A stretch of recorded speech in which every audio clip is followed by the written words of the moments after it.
ओम नमो भगवते वासुदेवाय। ओम नमो भगवते वासुदेवाय। ओम नमो भगवते वासुदेवाय। नारायणं नमस्कृत्य नरं चैव नरोत्तमं देवीं सरस्वतीं व्यासं ततो जयमुदीरयेत् नष्टप्रायेषु भद्रेषु नित्यं भागवतसेवया भगवती उत्तमश्लोके भक्तिर्भवति नैष्टिकी।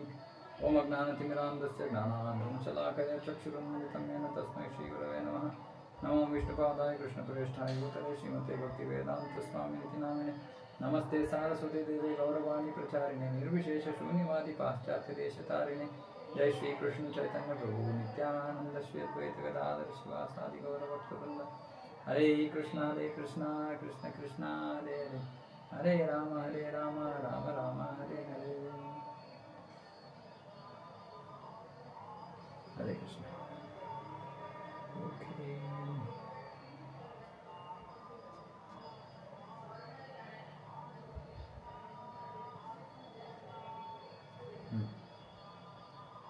ತನಕ ಮಾಡಿದ್ವಿ.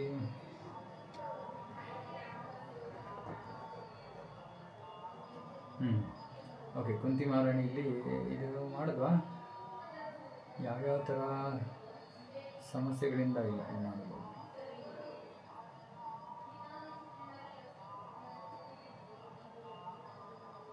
24ನೇ ಶ್ಲೋಕ ಮಾಡಿದ್ವಾ? ಶ್ಲೋಕ ಸ್ಕಂದ 1 ಅಧ್ಯಾಯ 8 24 ನಿಮಿಷ.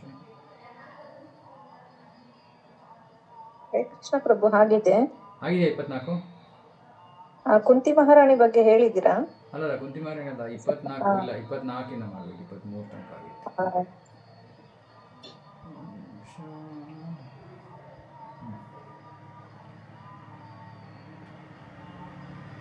24 ಸ್ಕಂದ 1 ಅಧ್ಯಾಯ 8 ಶ್ಲೋಕ 24. ಕನೆಕ್ಟೇ ಮಾಡಿಲ್ಲ. ನಿಮಿಷ.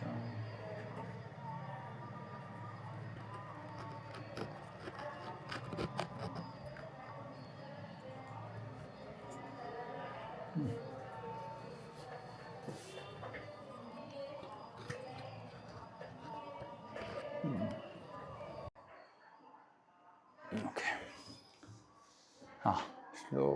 ಶ್ಲೋಕ 24. ವಿಷಾನ್ ಮಹಾಗ್ನೇ ಪುರುಷಾದ ದರ್ಶನಾದ್ ಅಸತ್ಸಭಾಯ ವನವಾಸ ಕೃಚ್ಛ್ರತಃ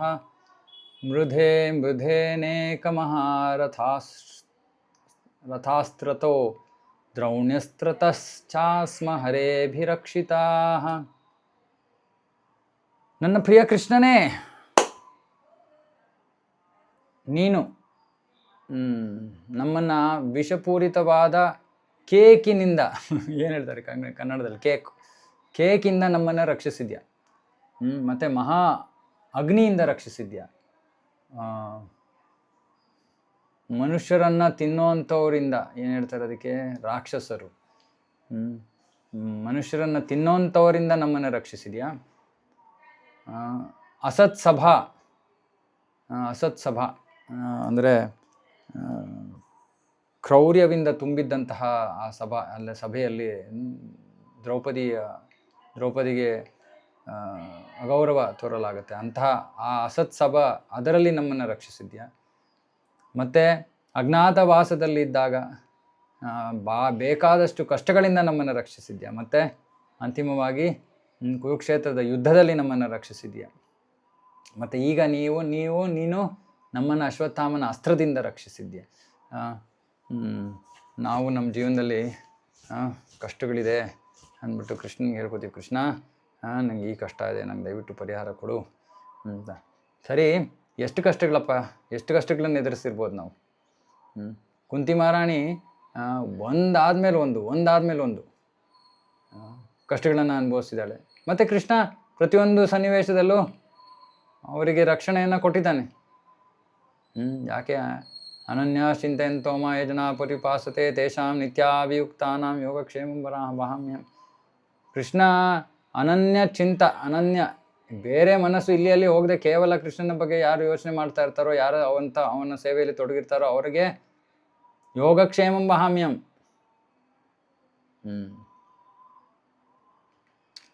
ಸೊ ಹಾಗಾಗಿ ಇಲ್ಲಿ ನಡೆದಿದ್ದಂತಹ ಬಹಳ ಅಪಾಯಕಾರಿ ಪರಿಸ್ಥಿತಿಗಳನ್ನು, ಸನ್ನಿವೇಶಗಳನ್ನು ಇಲ್ಲಿ ಕುಂತಿ ಮಹಾರಾಣಿ ಹೇಳ್ಕೊತಾ ಇದ್ದಾಳೆ.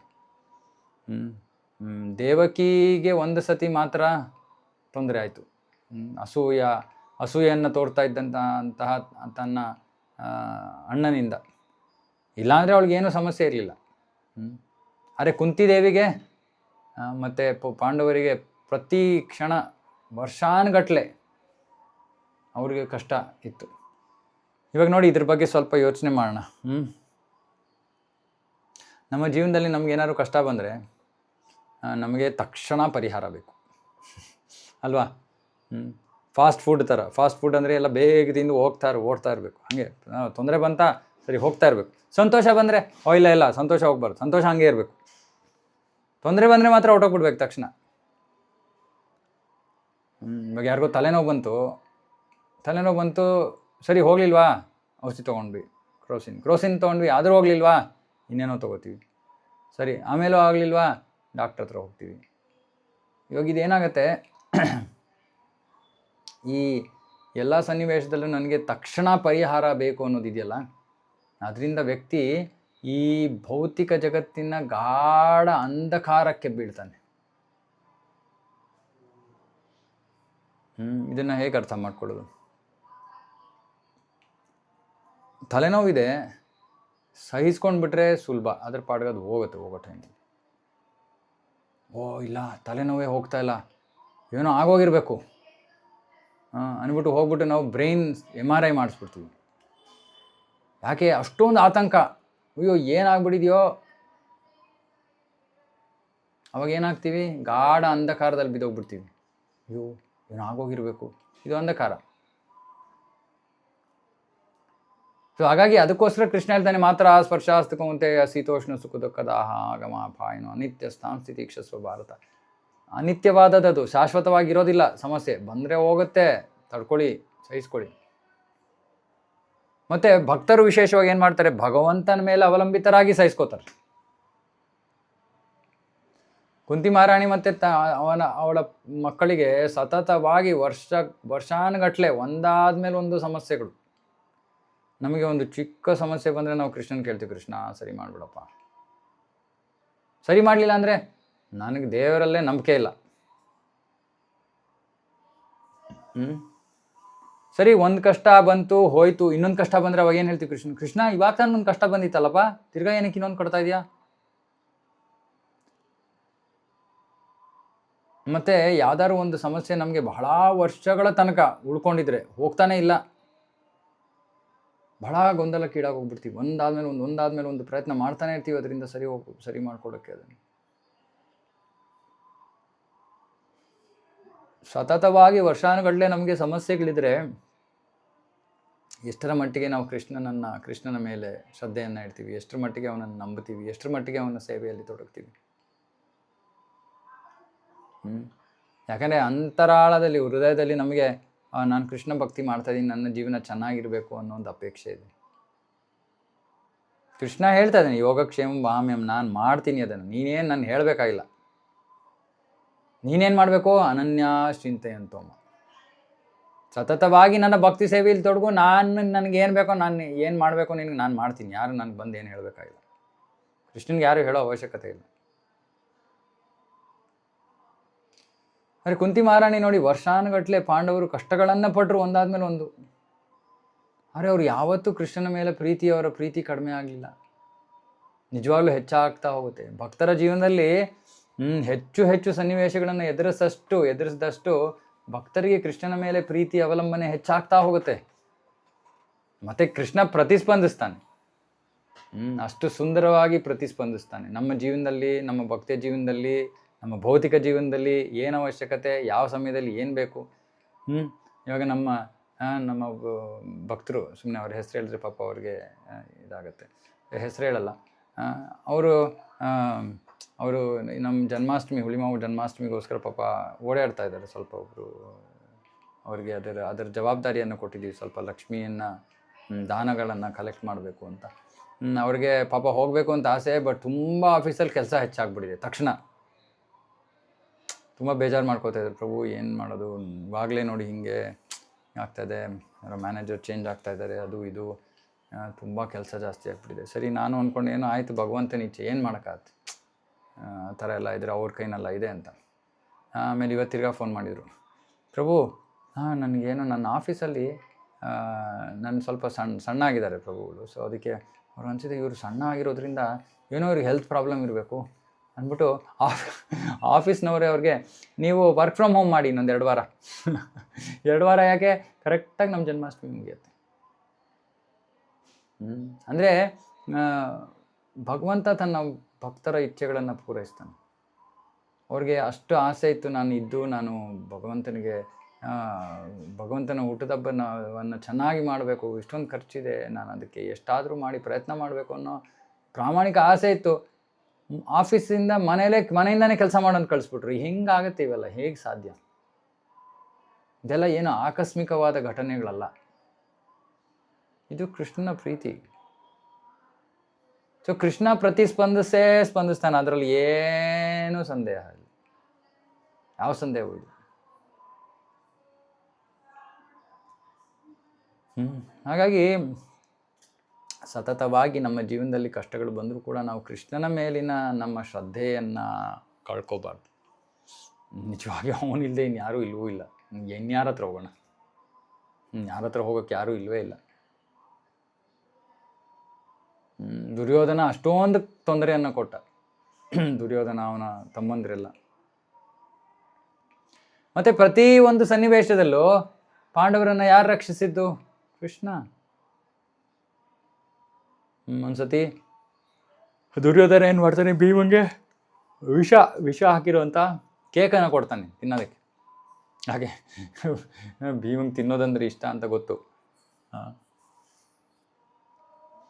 ಆಮೇಲೆ ಆ ಲಾಕ್ಷಾಗ್ರಹ, ಅದೇ ಪಾಂಡವರೆಲ್ಲ ಇರ್ತಾರೆ, ಅದನ್ನು ಬೆಂಕಿ ಹಚ್ತಾರೆ ಬೆಂಕಿಯನ್ನು, ಅದಕ್ಕೆ ಎಲ್ಲರೂ ಸತ್ತೋಗ್ಲಿ ಅಂತ. ಆದರೆ ಕೃಷ್ಣ ಅದಕ್ಕಿಂತ ಮುಂಚೆನೇ ಅದಕ್ಕೆ ಅವರು ಸುರಕ್ಷಿತವಾಗಿ ಹೋಗೋದಕ್ಕೆ ದಾರಿಯನ್ನು ಮಾಡಿಬಿಟ್ಟಿದ್ದ. ಬೇರೆಯವ್ರ ಮೂಲಕ ಅವ್ರಿಗೆ ತಿಳಿಸಿ ವಿಷಯ ಎಲ್ಲ ಕೃಷ್ಣಂಗೆ ಏನು ಬೇಕೋ ಮಾಡ್ತಾನೆ. ದ್ರೌಪದಿಯ ಸನ್ನಿವೇಶ, ದುಶ್ಯಾಸನ, ಇವರೆಲ್ಲ ದ್ರೌಪದಿಯನ್ನು ನಗ್ನಳಾಗಿ ಇರಿಸೋದಕ್ಕೆ ಬಹಳ ಪ್ರಯತ್ನ ಮಾಡಿದ್ರು. ಆದರೆ ಎಣ್ಸೋಕ್ಕಾಗದೇ ಇರೋ ಅಷ್ಟು ವಸ್ತ್ರವನ್ನು ಒದಗಿಸಿ ಕೃಷ್ಣ ಅವಳನ್ನು ರಕ್ಷಿಸ್ತಾನೆ. ಅದೇ ರೀತಿಯ ಹಿಡಿಂಬ ರಾಕ್ಷಸ, ಅವನ ಜೊತೆ ಹೋರಾಡಬೇಕಾಗಿತ್ತು ಭೀಮ, ಆವಾಗಲೂ ಕೂಡ ರಕ್ಷಿಸ್ತಾನೆ. ಆಮೇಲೆ ಕೊನೆಗೆ ಈ ಮಹಾಯುದ್ಧ, ಕುರುಕ್ಷೇತ್ರದ ಯುದ್ಧ. ಅದು ಆದಮೇಲೆ ಅಶ್ವತ್ಥಾಮ ಉತ್ತರೆಯ ಮಗನನ್ನು ಕೊಲ್ಲಕ್ಕೆ ಬ್ರಹ್ಮಾಸ್ತ್ರವನ್ನು ಪ್ರಯೋಗ ಮಾಡಿದ. ಆದರೆ ಭಗವಂತ ಆ ಮೊಮ್ಮಗನನ್ನು ಕೂಡ ರಕ್ಷಿಸ್ತಾನೆ. ಭವಿಷ್ಯದಲ್ಲಿ ನಾವು ನೋಡ್ತೀವಿ ಒಂದು ಶ್ಲೋಕದಲ್ಲಿ, ಪರೀಕ್ಷಿತ ಮಹಾರಾಜ ಹೇಳ್ತಾನೆ, ಸಂತೋಷ ಆಗುತ್ತೆ ಅವನಿಗೆ, ನನ್ನ ಪೂರ್ವಜರು ಅಂದರೆ ನನ್ನ ತಾತ ಮುತ್ತಾತಂದರು ಅವರೆಲ್ಲ ಎಂಥ ಮಹಾಭಕ್ತರಾಗಿದ್ದರು, ಕೃಷ್ಣನ ಮಹಾಭಕ್ತರಾಗಿದ್ದರು ಅಂದರೆ ಎಲ್ಲೋದ್ರೂ ಕೂಡ ಎಲ್ಲರೂ ಕೂಡ ಅವರ ಗುಣಗಾನ ಮಾಡ್ತಾ ಇದ್ದಾರೆ.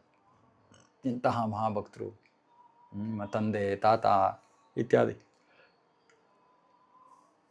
ಸೊ ಅಂತಹ ವಿಶೇಷವಾದ ಕುಟುಂಬದಲ್ಲಿ ಜನ್ಮ ಪಡ್ಕೊಂಡಿದ್ದರಿಂದ ಪರೀಕ್ಷಿತ ಆ ಕುಟುಂಬದಲ್ಲಿ ಜನ್ಮ ಪಡ್ಕೊಂಡಿದ್ದಕ್ಕೆ ಅವನಿಗೆ ರಕ್ಷಣೆ ಸಿಕ್ಬಿಡ್ತು.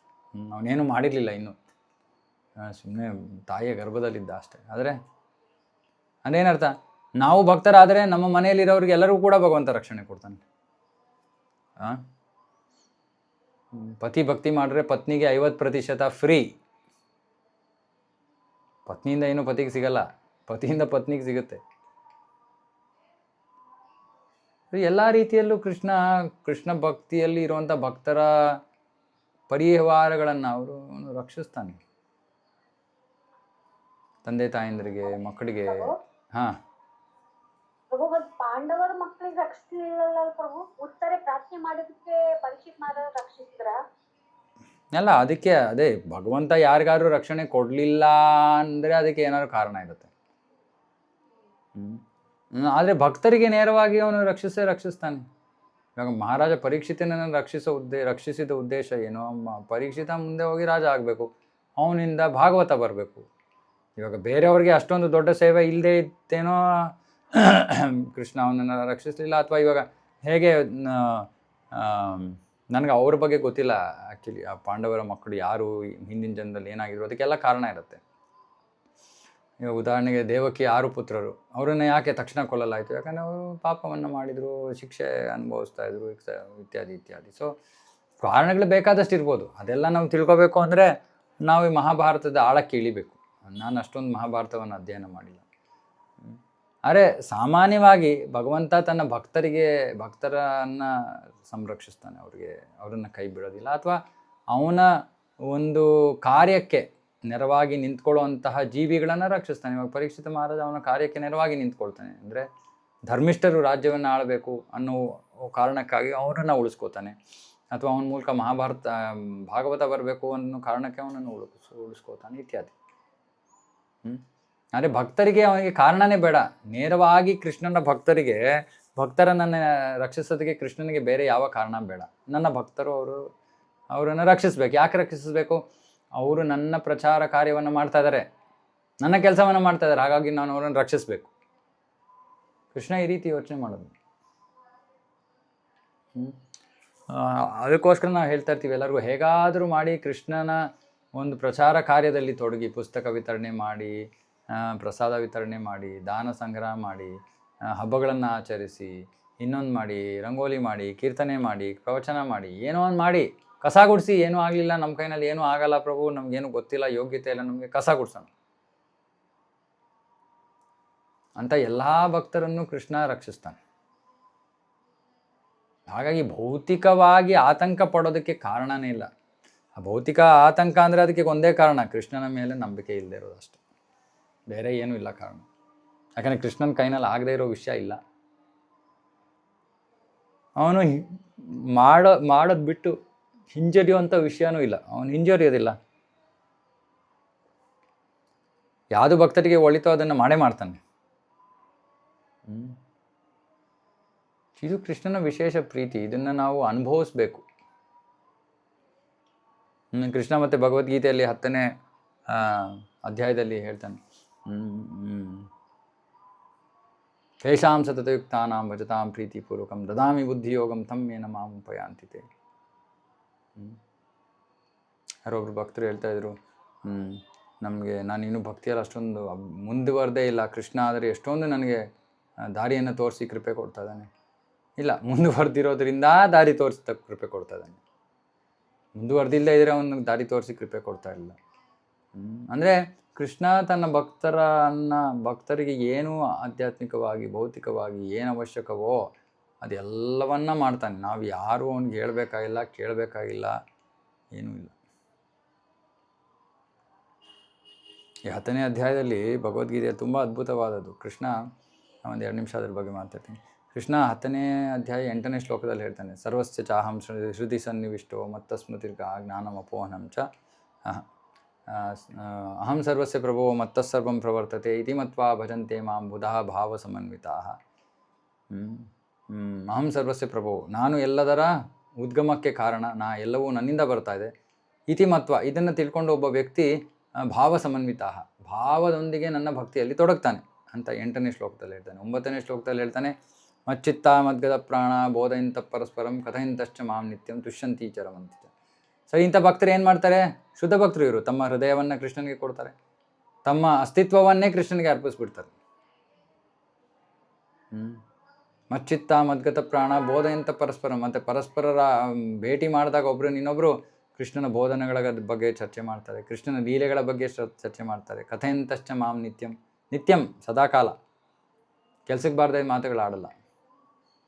ತುಷ್ಯಂತಿ ಚರಮಂತಿ ಚ, ಇವಾಗ ಅದನ್ನು ಆದಾದ ತಕ್ಷಣ ತುಷ್ಯಂತಿ, ಸಂತುಷ್ಟರಾಗ್ತಾರೆ, ರಮಂತಿ, ಆನಂದವನ್ನು ಅನುಭವಿಸ್ತಾರೆ. ಇದು ಶುದ್ಧ ಭಕ್ತರ ಜೀವನ. 2 ಶ್ಲೋಕವನ್ನು ಹೇಳಾದ್ಮೇಲೆ ಕೃಷ್ಣ ಹೇಳ್ತಾನೆ, ನಾನೇನು ಮಾಡ್ತೀನಿ ಅವ್ರಿಗೆ? ತೇಷಾಂ ಸತತಯುಕ್ತಾನಾಂ ಭಜತಾಂ ಪ್ರೀತಿಪೂರ್ವಕಂ ದದಾಮಿ ಬುದ್ಧಿಯೋಗಂ ತಂ ಯೇನ ಮಾಂ ಉಪಯಾಂತಿ ತೇ. ಅವರು ನನಗೆ ಪ್ರೀತಿಯಿಂದ ಭಕ್ತಿ ಸೇವೆ ಮಾಡಿದ್ರೆ ನಾನೇನು ಮಾಡ್ತೀನಿ? ನನ್ನ ಹತ್ರ ಬರೋದಕ್ಕೆ ಅವರಿಗೆ ಬೇಕಾಗಿರೋ ಕೃಪೆಯನ್ನು ನಾನು ಕೊಡ್ತೀನಿ, ಬುದ್ಧಿಯನ್ನು ನಾನು ಕೊಡ್ತೀನಿ, ದಾರಿಯನ್ನು ನಾನು ತೋರಿಸ್ತೀನಿ. ಇದು ಕೃಷ್ಣನ ವೈಯಕ್ತಿಕ ಪ್ರೀತಿ ಭಕ್ತರಿಗೆ. ಅವರ ಕೈಯನ್ನು ಹಿಡ್ಕೊಂಡು ನಡ್ಸ್ಕೊಂಡು ಹೋಗ್ತಾನೆ ಕೃಷ್ಣ.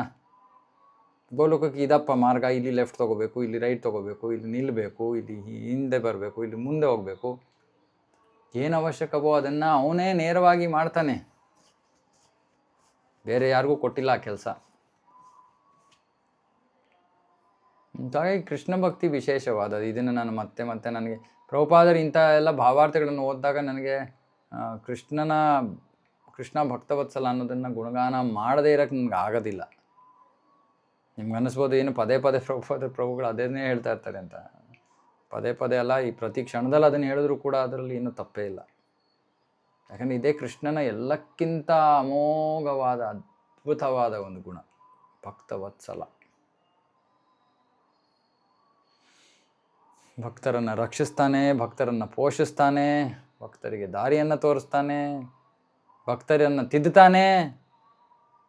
ಕೃಷ್ಣ ಎಲ್ಲ ಮಾಡ್ತಾನೆ, ಯಾವುದೂ ಬಿಡಲ್ಲ, ಅವಶ್ಯಕವಾದದ್ದು ಮಾಡ್ತಾನೆ.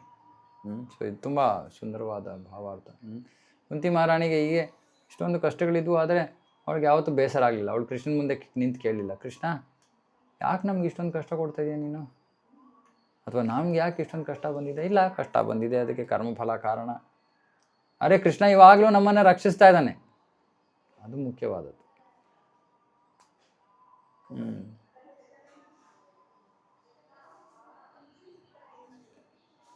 ತುಂಬ ಚೆನ್ನಾಗಿದೆ ಶ್ಲೋಕ. ವಿಪದಸ್ಸಂತು ತಾ ಶಶ್ವತ್ ತತ್ರ ತತ್ರ ಜಗದ್ಗುರು ಭವತೋ ದರ್ಶನಂ ಯತ್ ಸ್ಯಾದ್ ಅಪುನರ್ಭವ ದರ್ಶನಂ. ಈ ಶ್ಲೋಕ ನಮ್ಗೆ ಜ್ಞಾಪಕ ಇಟ್ಕೋಬೇಕು. ವಿಪದಸ್ಸಂತು ತಾಹ ಶಶ್ವತ್. ಶಾಶ್ವತ್ ಅಂದರೆ ಮತ್ತೆ ಮತ್ತೆ ಆ ಎಲ್ಲ ವಿಪತ್ತುಗಳು ಉಂಟಾಗಲಿ, ಎಲ್ಲ ತೊಂದರೆಗಳು ಮತ್ತೆ ಉಂಟಾಗಲಿ. ನನಗೆ ಇದು ಈ ಇಚ್ಛೆ ಇದೆ, ನನಗೆ ಇದು ಮತ್ತೆ ಮತ್ತೆ ನನ್ನ ತೊಂದರೆಗಳೆಲ್ಲ ಮತ್ತೆ ಬರಲಿ ಜೀವನದಲ್ಲಿ. ಯಾಕೆ? ಆಗ ತತ್ರ ತತ್ರ ಜಗದ್ಗುರು ಭವತಃ ದರ್ಶನಂ ಯತ್ ಸ್ಯಾತ್. ನಿನ್ನ ದರ್ಶನ ಆಗತ್ತೆ. ನಮಗೆ ಸಮಸ್ಯೆಗಳು ಬಂದಾಗೆಲ್ಲ ನಿನ್ನ ದರ್ಶನ ಆಗತ್ತೆ. ಅಪುನಃ ಭವದರ್ಶನಂ. ನಿನ್ನ ದರ್ಶನ ಆದಮೇಲೆ ಭವದರ್ಶನ ತಿರ್ಗಾ ಆಗಲ್ಲ, ತಿರ್ಗಾ ನಾವು ಹುಟ್ಟೋದಿಲ್ಲ ಈ ಜಗತ್ತಿನಲ್ಲಿ. ಹಾಗಾಗಿ ಕುಂತಿ ಮಹಾರಾಣಿ ಈ ಜನ್ಮದ ಕಷ್ಟಗಳ ಬಗ್ಗೆ ಅವಳು ಚಿಂತೆ ಮಾಡ್ತಾ ಇಲ್ಲ. ಇರಲಿ, ಪರವಾಗಿಲ್ಲ ಕೃಷ್ಣ, ನಮಗೆ ಮತ್ತೆ ಮತ್ತೆ ಈ ಕಷ್ಟಗಳೆಲ್ಲ ಆಗಲಿ. ಯಾಕೆ? ಆವಾಗ ಭವತಃ ದರ್ಶನಂ, ಇದನ್ನು ನಾವು ಕಟ್ಕೋಬೇಕು. ನಿನ್ನ ದರ್ಶನ ಸಾಧ್ಯವಾಗುತ್ತೆ. ಆಮೇಲೆ ಅಪುನರ್ಭವ ದರ್ಶನಂ, ಮತ್ತೆ ಭವದರ್ಶನ ಆಗಲ್ಲ, ಭೌತಿಕ ಜಗತ್ತಿನ ದರ್ಶನ ಆಗಲ್ಲ. ನಿನ್ನ ದರ್ಶನ ಆದರೆ ಭೌತಿಕ ಜಗತ್ತಿನ ದರ್ಶನ ಆಗಲ್ಲ. ಹಾಗಾಗಿ ಆ ನಿನ್ನ ದರ್ಶನವನ್ನು ಪಡ್ಕೊಳ್ಳೋಕ್ಕೆ ನನಗೆ ಸ್ವಲ್ಪ ಜೀವನದಲ್ಲಿ ಸಮಸ್ಯೆಗಳು ಬರಬೇಕಾ? ಬರಲಿ, ಮತ್ತೆ ಬರಲಿ. ಹುಚ್ಚುತನ ಅನ್ಸುತ್ತೆ.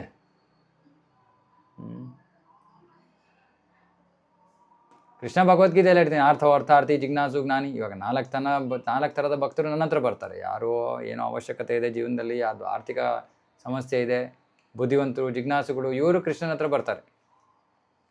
ಅರೆ ನಮಾಂ ದುಷ್ಕೃತಿನೋ ಮೂಢ ಪ್ರಪದ್ಯಂತೆ ನರಾಧಮ ಮಾಯಾಪರತ ಜ್ಞಾನ ಸುರಂಭಾವಮಾಶ್ರಿತ. ದುಷ್ಕೃತಿಗಳು ಕೃಷ್ಣನ ಹತ್ರ ಬರಲ್ಲ, ಕೃಷ್ಣನಿಗೆ ಶರಣಾಗತರಾಗಲ್ಲ. ಹಾಗಾಗಿ ಪುಣ್ಯಜೀವಿಗೆ ತನ್ನ ಜೀವನದಲ್ಲಿ ಏನಾದರೂ ಸಮಸ್ಯೆ ಇದ್ದರೆ ಕೃಷ್ಣನಿಗೆ ಶರಣಾಗತರಾಗದೆ ಅವನಿಗೆ ಬೇರೆ ಪರ್ಯಾಯ ಮಾರ್ಗ ಇಲ್ಲವೇ ಇಲ್ಲ. ಅವನು ಸಹಜವಾಗಿ ಶರಣಾಗತನಾಗೋಗ್ತಾನೆ. ಹಾಗಾಗಿ ಜೀವನದಲ್ಲಿ ಕಷ್ಟಗಳು ಬಂದರೆ ಅದು ನಮಗೆ ಭಗವಂತನಿಗೆ ನಿಕಟವಾಗಿಸುತ್ತೆ. ಮತ್ತೆ ಇಲ್ಲಿ ಹೇಳ್ತಾರೆ, ಸತತವಾಗಿ ಭಗವಂತನ ಪಾದಪದ್ಮಗಳ ಸ್ಮರಣೆ ಸಾಧ್ಯವಾದರೆ ಅದು ಮುಕ್ತಿಗೆ ದಾರಿ, ಮುಕ್ತಿಗೆ ನಮ್ಮನ್ನು ಸಿದ್ಧ ಮಾಡ್ತಾ ಇದೆ ಅಂತ.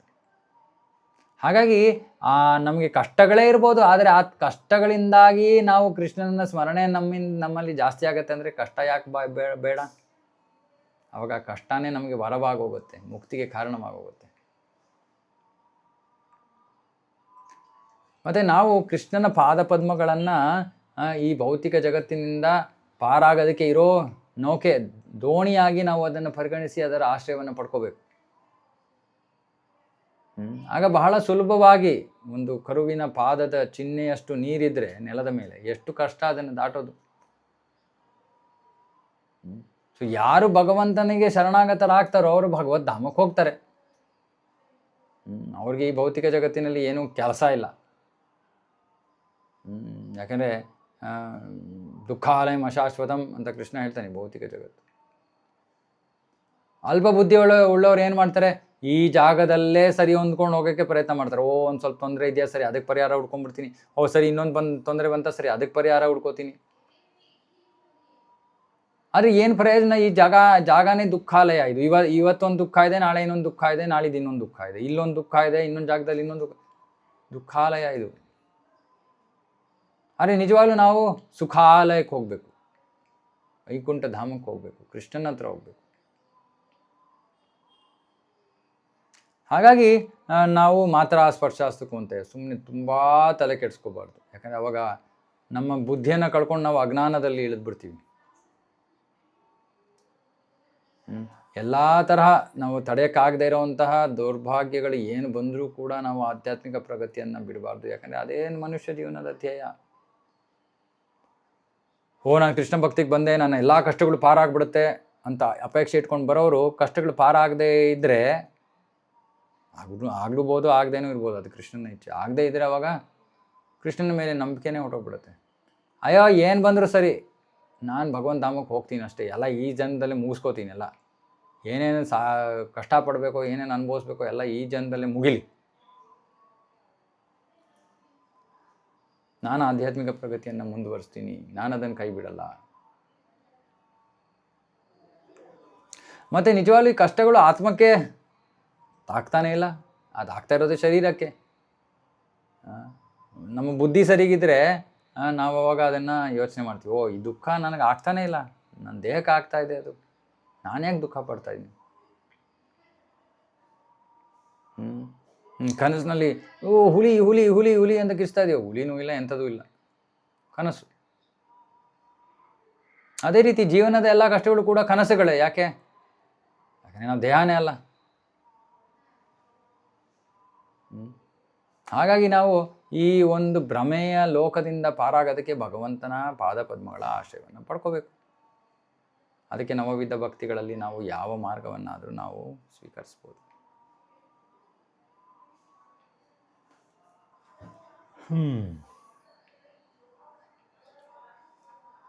ನಮ್ಗೆ ಈ ಥರ ಪ್ರಾರ್ಥನೆ ಮಾಡೋಕ್ಕಾಗತ್ತಾ? ಕುಂತಿ ಮಹಾರಾಣಿ ಥರ, ಕೃಷ್ಣ ನನ್ನ ಜೀವನದಲ್ಲಿ ಬಂದಿರೋ ಎಲ್ಲ ಸಮಸ್ಯೆಗಳಿಗೆ ಮತ್ತೆ ಬರಲಿಯಪ್ಪ, ವಿಶೇಷವಾದ ರಿಕ್ವೆಸ್ಟ್ ಮಾಡ್ತಾಯಿದ್ದೀನಿ ನಾನು ನಿಮಗೆ. ಬಹಳ ಕಷ್ಟ. ಯಾಕೆ? ಅವಳು ತತ್ವದಲ್ಲಿ ಸ್ಥಿತಳಾಗಿದ್ದಾಳೆ. ಅವಳಿಗೆ ಗೊತ್ತು, ಅಪುನರ್ಭವ ದರ್ಶನ ಭವತದ್ ದರ್ಶನಂ ಸ್ಯಾತ್ ಅಪುನರ್ಭವ ದರ್ಶನಂ. ನಿನ್ನ ದರ್ಶನ ಆಯಿತು ಅಂದರೆ ಮತ್ತೆ ಭೌತಿಕ ಜಗತ್ತಿನ ದರ್ಶನ ಆಗೋದಿಲ್ಲ. ಆ ಶ್ರದ್ಧೆ, ಆ ನಂಬಿಕೆ ಇಟ್ಕೊಂಡಿರೋರು ಅವ್ರ ಜೀವನದಲ್ಲಿ ಏನು ಬಂದರೂ ಕೃಷ್ಣ ಭಕ್ತಿಯನ್ನು ಬಿಡಲ್ಲ. ಏನಿದು ಸರಿ, ಕೃಷ್ಣ ನನ್ನ ಜೊತೆ ಇದ್ದಾನೆ, ನನ್ನ ಕೈ ಹಿಡಿದು ಕರ್ಕೊಂಡು ಹೋಗ್ತಾ ಇದ್ದಾನೆ, ಅದಕ್ಕೆ ನಾನು ಯಾಕೆ ತಲೆ ಕೆಡಿಸ್ಕೋಬೇಕು? ಅವನು ತಲೆ ಕೆಡಿಸ್ಕೋತಾನೆ. ಅವ್ನು ತಲೆ ಕೆಡಿಸ್ಕೋಬೇಕಲ್ಲ ಅಂದರೆ ಅವ್ನು ನೋಡ್ಕೋತಾನೆ, ನಾನೇ ಯೋಚನೆ ಮಾಡಬೇಕು. ಅರೆ ಭಗವಂತನ ಜೊತೆ ಅಂತಹ ಸಂಬಂಧದ ಹಂತಕ್ಕೆ ನಾವು ಹೋಗಬೇಕು ಅಂದರೆ ಏನು ಮಾಡಬೇಕು? ಅನನ್ಯ ಚಿಂತೆಯಂತೋ ಸತತವಾಗಿ ಭಕ್ತಿ ಸೇವೆಯಲ್ಲಿ ತೊಡಗಬೇಕು. ಪ್ರಭು ಸತತವಾಗಿ ಭಕ್ತಿ ಸೇವೆಯಲ್ಲಿ ತೊಡಬೇಕಂದ್ರೆ ಕೆಲಸ ಕಾರ್ಯ ಎಲ್ಲ ಬಿಟ್ಬಿಡ್ಬೇಕಾ? ಇಲ್ಲ. ಅರ್ಜುನ ಬಿಟ್ಟನ ಕೆಲಸ ಕಾರ್ಯ? ಇಲ್ಲ. ಮತ್ತೆ ಇದನ್ನು ಅದೇ ಉತ್ತರ ಗೃಹಸ್ಥಾಶ್ರಮದಲ್ಲಿ ಇರೋ ತನಕ ಕರ್ತವ್ಯಗಳನ್ನು ಮಾಡೋದು. ಎಷ್ಟು ಬೇಗ ಆಗುತ್ತೋ ಅಷ್ಟು ಗೃಹಸ್ಥಾಶ್ರಮವನ್ನು ಬಿಟ್ಟು ವಾನಪ್ರಸ್ಥಕ್ಕೆ ಹೋಗಿ 24 ಗಂಟೆ ಭಕ್ತಿಯನ್ನು ಮಾಡೋದು. ಸರಿ, ಗೃಹಸ್ಥಾಶ್ರಮದಲ್ಲಿರುವಾಗ ಮತ್ತೆ ಏನಾಯ್ತು ನಮ್ಮ ಪರಿಸ್ಥಿತಿ? ಭಗವಂತನಿಗೋಸ್ಕರ, ಭಗವಂತನ ಸಂತೃಪ್ತಿಗೋಸ್ಕರ ಕೆಲಸ ಮಾಡಿ ಅದರಿಂದ ಬರ್ತಾ ಇರೋ ಹಣವನ್ನು ನಾವು ಕೃಷ್ಣನ ಸೇವೆಗೆ ಉಪಯೋಗಿಸಿದ್ರೆ ಅದೇ ವಾನಪ್ರಸ್ಥಾನೇ. ಅದು ಏನೂ ವ್ಯತ್ಯಾಸ ಇಲ್ಲ. ಹಾಗಾಗಿ ಇದು ನಾವು ಕಲಿಬೇಕಿದು ಕುಂತಿ ಮಹಾರಾಣಿಯಿಂದ. ಸುಮ್ಮನೆ ಕೃಷ್ಣ ಹತ್ರ ಯಾವಾಗಲೂ ಹೋಗಿ ವ್ಯಾಪಾರ ಮಾಡ್ತಾ ಇರ್ತೀವಿ. ಇತ್ತೆಗಿ ಕೃಷ್ಣ, ನಂಗೆ ಈ ತೊಂದರೆ ಇದೆ, ಆ ತೊಂದರೆ ಇದೆ, ಎಲ್ಲ ಲೌಕಿಕವಾದವು. ಲೌಕಿಕವಾದ ಸಮಸ್ಯೆಗಳನ್ನು ಕೃಷ್ಣ ಹತ್ರ ತೊಗೊಂಡೋಗಿ ಅವನ ಹತ್ರ ಪರಿಹಾರಗಳನ್ನು ಕಂಡುಕೊಂಡು ನಮ್ಮ ಜೀವನದ ಧ್ಯೇಯ ಬರೀ ಇದೆ ಆಯ್ತು ಅಂದರೆ ಕೃಷ್ಣನಿಗೆ ಅದು ಅಷ್ಟೊಂದು ಸಂತೋಷ ಕೊಡಲ್ಲ. ಹಾಗಾಗಿ ಕೃಷ್ಣನ ಆಶ್ರಯವನ್ನು ಪಡ್ಕೊಂಡ್ಬಿಡೋದು, ಅವನ ಮೇಲೆ ಬಿಟ್ಬಿಡೋದೆಲ್ಲ. ಕೃಷ್ಣ ನೀನೇ ನೋಡ್ಕೊಳಪ್ಪ, ನನ್ನ ಕೈನಲ್ಲಿ ಏನೂ ಇಲ್ಲ. ಓಕೆ, ಸೊ ಇದು 2 ತುಂಬ ಸುಂದರವಾದ ಶ್ಲೋಕಗಳು. ಇದನ್ನು ಜ್ಞಾಪಕ ಇಟ್ಕೋಬೇಕು. ಓಕೆ, ಸೊ ನಾನು ಇಲ್ಲಿಗೆ ನಿಲ್ಲಿಸ್ತೀನಿ. ಯಾರಿಗಾದ್ರು ಏನಾದ್ರು ಪ್ರಶ್ನೆಗಳಿದ್ದರೆ ಕೇಳಬಹುದು. ಹರೇ ಕೃಷ್ಣ.